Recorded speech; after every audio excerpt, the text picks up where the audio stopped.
ذی الحجہ کی 10 راتیں بہت اہم ہیں، بہت برکت والی ہیں، بہت فضیلت والی ہیں۔ میں ایک حدیث کی روشنی میں انشاءاللہ العظیم آپ کو یہ بتانے کی کوشش کروں گا کہ ان 10 راتوں میں اور 10 دنوں کے اندر کرنا کیا ہے، تاکہ عقل کے گھوڑے کو دوڑانے کی بجائے کچھ قرآن کی روشنی میں بھی سمجھنے کی آپ کوشش کریں۔ یہ بات بھی اچھی طریقے سے ذہن میں محفوظ کر لیں کہ اگر کوئی عشرہ ذی الحجہ کے 9 دن کے روزے نہیں رکھتا گنہگار نہیں ہوگا، لیکن اگر رکھے گا تو ثواب سے محروم بھی نہیں رہے گا۔ اور اسی طریقے سے اگر کوئی 10 ذی الحجہ کی یعنی عشرہ ذی الحجہ کی شب میں عبادت نہیں کرتا تو گنہگار نہیں ہوگا، لیکن اگر کرے گا تو اللہ اسے شب قدر کی عبادت کے ثواب کے برابر ثواب عطا فرمائے گا۔ میں بس ایک حدیث عرض کروں گا، وہ بھی مشکاۃ شریف کی، اور اس کے بعد تھوڑی سی اس کے بارے میں وضاحت کروں گا تاکہ آپ اپنے آپ کو تیار کر سکیں۔ مجھے بڑے افسوس کے ساتھ یہ کہنا پڑتا ہے کہ ذوق بندگی کم ہی نہیں ختم ہوتا جا رہا ہے۔ پہلے عبادت کر کے بندہ فریش ہو جاتا تھا، اب عبادت کے اثرات بھی انسان کی زندگی میں نظر نہیں آتے۔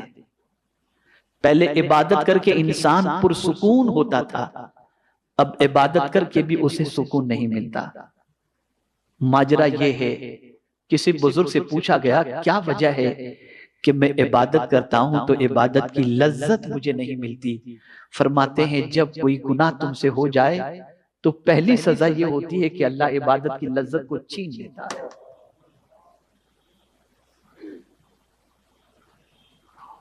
اور اللہ اتنا کریم ہے، ایسا رحیم ہے میرا پروردگار کہ جس کی کوئی انتہا نہیں۔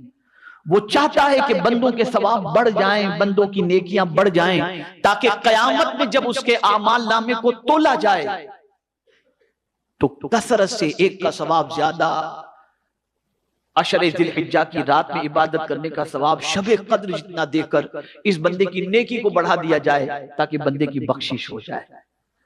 اللہ اس لیے یہ راتیں عطا کرتا ہے، یہ دن عطا کرتا ہے، لیکن افسوس، 100,000 افسوس، بڑا عجیب ہماری قوم کا حال بن چکا ہے، بڑا عجیب حال ہو چکا ہے۔ اب میں یہ حدیث شریف آپ کی سماعتوں کے حوالے کرتا ہوں، اسے غور سے سماعت فرمائیں۔ یہ مشکاۃ شریف کی حدیث ہے، حضرت ابو ہریرہ رضی اللہ تعالیٰ عنہ سے روایت ہے کہ اللہ کے رسول صلی اللہ تعالیٰ علیہ وسلم نے فرمایا ما من ایام احب الی اللہ ان یتعبد له فیہا من 10 ذی الحجہ یعدل صیام کل یوم منہا بصیام سنۃ وقیام کل لیلۃ منہا بقیام لیلۃ القدر۔ آقا کریم صلی اللہ علیہ وسلم نے فرمایا، اب پہلی بات تو میں عرض کر چکا روزے کے حوالے سے بھی اور شب قدر کے حوالے سے بھی۔ اب پہلے ٹکڑے کی طرف میں آپ کی توجہ کو مبذول کراتا ہوں۔ آقا کریم صلی اللہ علیہ وسلم نے فرمایا اللہ کے نزدیک سب سے زیادہ پسندیدہ دن جس میں اس کی عبادت کی جائے ذی الحجہ کے 10 دن ہیں۔ یعنی یہ ذی الحجہ کے 10 دن وہ 10 دن ہیں جس میں اللہ کو یہ پسند ہے کہ بندہ ان دنوں میں میری خوب عبادت کرے۔ سارے دنوں میں 365 دنوں کی بات ہو تو میں کہوں کہ ان میں سے یہ 10 دن ایسے ہیں جس میں اللہ عز و جل چاہتا ہے کہ میرے بندے خوب عبادت کریں۔ اللہ چاہتا ہے۔ اب سوال ایک پیدا ہوتا ہے کہ عبادت کون سی عبادت کریں؟ میں قرآن کی روشنی میں آپ کو کچھ سمجھاؤں۔ میں نے بہت غور کیا کہ مولا یہاں عبادت تو منشن نہیں کی گئی، روزہ منشن ہے، رات کی فضیلت منشن ہے، لیکن اگر کوئی دوسری عبادت کرنا چاہے روزے کے علاوہ یا روزے کی حالت میں یا رات کو تو کیا کرے؟ کون سی عبادت کرے؟ تو میرے پیارے آقا صلی اللہ علیہ وسلم کے پیارے دیوانوں، ایک ذہن میں نقطہ آیا کہ حدیث شریف کے اندر اللہ عز و جل کے پیارے حبیب صلی اللہ علیہ وسلم نے احب فرمایا، احب اللہ، اللہ کے نزدیک سب سے زیادہ پسندیدہ۔ تو اب ہم قرآن میں تلاش کرتے ہیں کہ اے قرآن تو بتا اللہ کن کو پسند کرتا ہے اور کن سے محبت کرتا ہے۔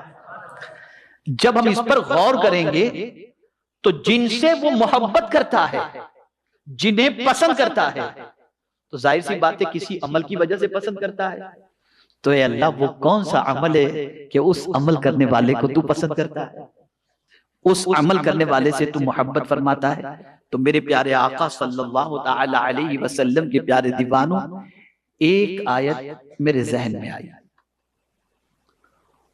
اور وہ آیت یہ ہے، ان اللہ یحب التوابین ویحب المتطہرین، کہ بے شک اللہ توبہ کرنے والے سے محبت کرتا ہے اور پاک رہنے والے سے محبت فرماتا ہے۔ تو پتہ چلا کہ ان دنوں رات میں اللہ سے بہت معافی مانگو، ان دنوں رات میں اللہ سے خوب توبہ استغفار کرو، ان دنوں رات کے اندر رو، اللہ کو مناؤ۔ اور انہی دنوں کے اندر یوم عرفہ بھی آتا ہے، جس میں منی میں جا کر، عرفات کے میدان میں جا کر بندہ روتا ہے، معافی مانگتا ہے، اور میرا کریم اس دن اس کے سارے گناہوں کو معاف فرما دیتا ہے۔ تو توبہ کرو، معافی مانگو اپنے رب سے، استغفار کرو اپنے رب کی بارگاہ کے اندر۔ اور پھر جب اس عمل کو میں حدیث کی روشنی میں دیکھنے کی کوشش کیا تو مجھے یہ عمل اتنا اسٹرانگ نظر آیا کہ اللہ اکبر، آقا کریم صلی اللہ تعالی علیہ وسلم ارشاد فرماتے ہیں، توبہ توبہ لمن وجد فی صحیفتہ استغفارا کثیرا، مبارک ہو، خوشخبری ہو اس کے لیے جو اپنے نامہ اعمال میں استغفار کی کثرت پالے۔ تو پتا چلا توبہ و استغفار اللہ کو پسند بھی ہے، اور ساتھ ہی ساتھ اگر کسی کے نامہ اعمال میں استغفار کی کثرت ہے تو کوئی اسے مبارکباد دے یا نہ دے، مدینے کے تاجدار اسے مبارکباد پیش کرے۔ تو یہ عمل کتنا عظیم ہوگا، یہ عمل کتنا عظیم ہوگا۔ اور پھر میں تھوڑا آگے بڑھا تو میری عقل اور دنگ رہ گئی، عقل اور دنگ رہ گئی کہ حاجی جس کو اللہ تعالیٰ حج کے شر سے مشرف کرتا ہے تو تنہا اس کی بخشش نہیں ہوتی، اللہ اس کو وہ مقام عطا کرتا ہے کہ اس کو اس کی وجہ سے اللہ تعالیٰ 40 لوگوں کی بخشش فرما دیتا ہے۔ ارے ہر تو یہ ہے کہ حاجی اپنے گھر پہنچنے سے پہلے جس کے لیے دعا کرے اللہ اس کی دعا کو قبول فرما لیتا ہے۔ تو یہاں سے یہ بات سمجھ میں آئی کہ توبہ اللہ کو بہت پسند ہے، بہت پسند ہے۔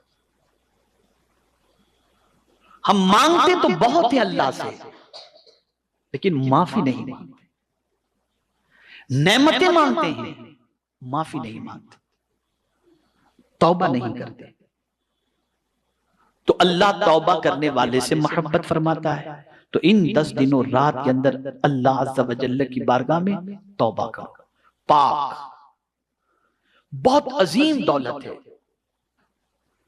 ایک ہی مقام پر نہیں فرمایا کہ ان اللہ یحب التوابین ویحب المتطہرین، بلکہ صحابہ کی تعریف بھی جب فرمائی مسجد قباء کی تعمیر کرنے والے صحابہ کی، تو فرمایا فیہ رجال یحبون ان یتطہروا، اس میں ایسے بندے ہیں جو پاک رہنے والے، پاکی سے محبت کرتے ہیں۔ تو پتا چلا پاک رہنے سے پاک رہنے والا یعنی ایسا بندہ جو پاک رہنے سے محبت کرتا ہے، اللہ اس بندے سے بھی محبت فرماتا ہے۔ اب اگر پاک بندے اور پاکیزگی سے محبت رکھنے والے بندے مسجد کی تعمیر کریں تو مسجد کی شان یہ ہو جائے کہ 2 رکعت مسجد قباء میں پڑھو تو نفل عمرے کا ثواب اللہ عطا فرما دے۔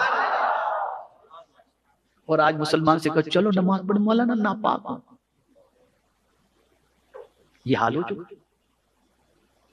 تو ان 10 دنوں رات کے اندر توبہ کرو، خوب معافی مانگو. تو پہلا عمل تو یہ آپ کو میں نے بتا دیا. ایک اور عمل ہے قرآن کی روشنی میں، ان اللہ یحب المحسنین، اللہ نیکی کرنے والے، احسان کرنے والے سے محبت فرماتا ہے. نیکی کرو. اب کیا نیکی کریں؟ آئیے میں قرآن کی روشنی میں تھوڑا سا سمجھاتا ہوں کیا کرنا ہے، تاکہ وہاں حج کرنے والے جو وہاں جا کر، چونکہ یہ 10 دن کی فضیلت جو ہے نا، اس کا ایک سبب یہ بھی ہے کہ ان 10 دنوں میں یہاں سے جو حج کے لیے جاتے ہیں نا، وہ لگے ہوتے ہیں، کوئی طواف میں لگا ہے، کوئی عمرہ میں لگا ہے، کوئی ذکر میں لگا ہے، کوئی کس میں لگا ہے. تو وہ ساری عبادتوں میں جب وہ لگے رہتے ہیں تو ہم اور آپ وہاں نہیں پہنچے، یہاں بیٹھ کر وہ کریں، ان کے صدقے میں اللہ کرم فرما دے گا. تو اب وہاں حاجی کو کیا کہا گیا؟ کیا کرنا ہے وہاں پر؟ اللہ اکبر. مناسک حج کی ادائیگی کے بعد فَاذْكُرُوا اللَّهَ كَذِكْرِكُمْ كَذِكْرِ آبَائِكُمْ أَوْ كَمَا قَالَ، اس طرح سے اللہ کا ذکر کرو جیسے تم اپنے باپ دادا کا. یعنی اس سے پہلے وہاں پہنچنے کے بعد لوگ وہاں جمع ہوتے تھے تو اپنے باپ دادا کی بڑائی کرتے تھے. قرآن نے کہا نہیں، اب وہاں جا کر اللہ کا ذکر کرو، اللہ کی بڑائی بیان کرو. تو پتہ چلا ان 10 دنوں میں اللہ کا ذکر کثرت سے کرو، اللہ کی یاد کثرت سے کرو. میرے پیارے آقا صلی اللہ تعالی علیہ وسلم کے پیارے دیوانوں، لوگوں کے ساتھ اچھا سلوک کرو، احسان کرو، لوگوں کے دلوں کو خوش کرو. ان دنوں کے اندر یوں تو ہمیشہ خوش کرنا چاہیے، چونکہ اس میں فرمایا کہ اللہ کو ان دنوں میں عبادت پسند ہے. تو میں آپ کو وہ عبادتیں بتا رہا ہوں جو کرنی چاہیے، جس کی فضیلت موجود ہے. مسلمانوں کا دل خوش کرو، ان کو راضی کرو.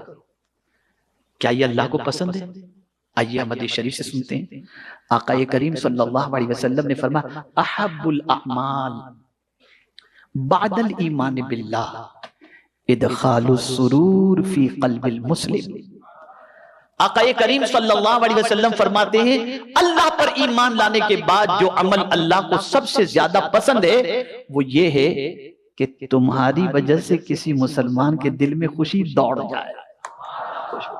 ادھر مسلمان خوش ہوا، ادھر رب راضی ہو گیا، ادھر رب راضی ہو گیا. تو ان دنوں میں آپ اس طرح سے بھی کریں کہ خوش کریں.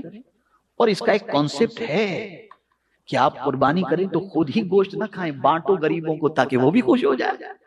ہے یہ کانسیپٹ ہے اس کے اندر.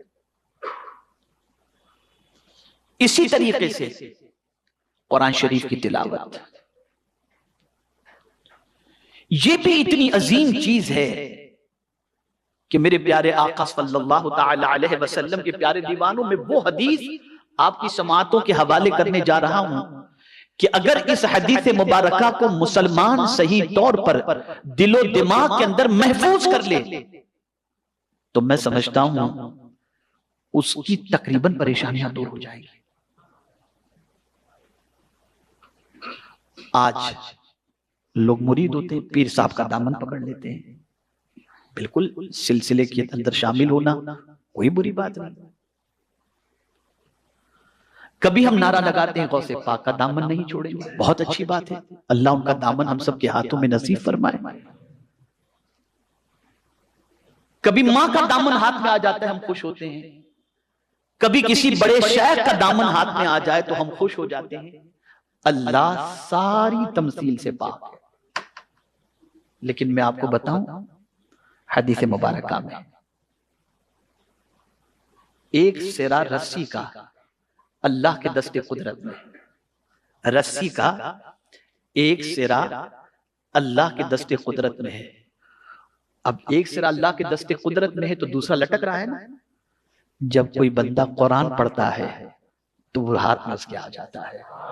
گویا قرآن پڑھنے والا اللہ عز و جل کی شان کے مطابق جو ہے اللہ عز و جل کی کا دامن رحمت اس بندے کے ہاتھ میں آ جاتا ہے. یہ ہے قرآن.